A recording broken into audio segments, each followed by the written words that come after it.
Meanwhile, we have a ruling, Dana, from the U.S. Supreme Court regarding abortion. We've been waiting for this one, and Shannon Bream she just got the opinion. She's looking at it. This has to do with the FDA and the over-the-counter abortion drug. What did they say? So remember, mifepristone is one of those two drugs that are used in medicated abortions, which we now know are the majority of abortions in this country. There were a group of doctors who came and tried to challenge this at the Supreme Court, access to the drug. There were changes to access. During COVID, there were changes about telemedicine visits, and you didn't have to go in person to a doctor. These doctors came and challenged that, and also the length into a pregnancy in which you could use the pill. What the court said today, 9-0, and we remind people there are unanimous decisions, is that those doctors did not have legal standing. They may have moral objections to how these drugs are used, but they did not have legal standing. So for now, that means, and the court had allowed full access to this drug during the hearing and pendency of this case. That means that full access will continue. There's not going to be a restriction on getting that drug as part of an abortion protocol. Now, here's the twist to this. There are a number of states who tried to intervene in this case. They wanted to be parties to the case. The court did not allow that to happen. Those states have said if this case went the way that many of us thought it would, they don't get past the standing issue and don't get to the merits of the case.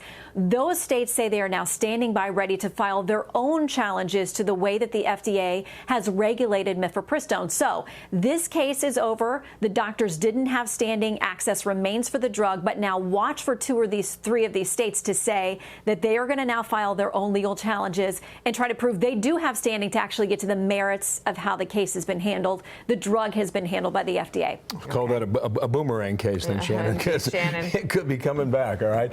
Stand by in case there's more coming up momentarily, Shannon. Thanks for that. And for more on all of this and much more is former White House senior advisor and Fox News contributor Kellyanne Conway. I mean, you've seen, Kellyanne, you're no stranger to this. The Democrats are trying to make abortion the front and center issue of their campaign and their policies. Will this Supreme Court decision at least take one part of that off the table?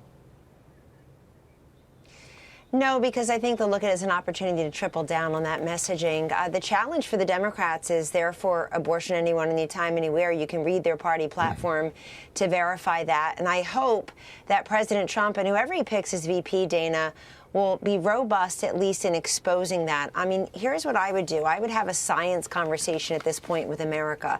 I would tell them that the same Democrats who knew enough to mask up our 5-year-olds for the better part of 2 school years look at a 5-month-old sonogram and pretend they don't see a baby sucking its thumb, waving back at its parents, and the male organ on display. If the babies are being born in Kamala Harris's state of California at 24 weeks, 25 weeks, one named Ileana recently born at 12 ounces, the size of a Diet Coke can, she went home. I mean, that's the conversation we can have that's a little softer and gentler. And I think if we talk about that, states' rights is true, but the Constitution gives us life, liberty, and the pursuit of happiness. The first right is life. I think the Democrats will overplay their hand on abortion.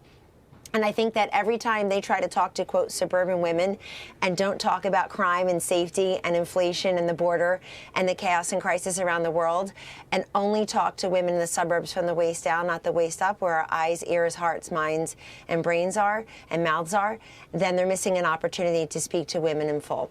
But the one thing I would just say about this case, 9-0 doesn't surprise me because of the standing issue, as our Shannon Bream said. The one problem that people have is they just want to make sure that when you're getting a package in the mail, like you get your dog food or laundry detergent, that it's safe, that you've consulted with a health professional before you take a pill that could that does terminate a pregnancy. They want to make sure, particularly for young girls who are afraid to tell people that they're pregnant, that this is safe. I'm Steve Ducey. I'm Brian Kilmeade. And I'm Ainsley Earhart. And click here to subscribe to the Fox News YouTube page to catch our hottest interviews and most compelling analysis.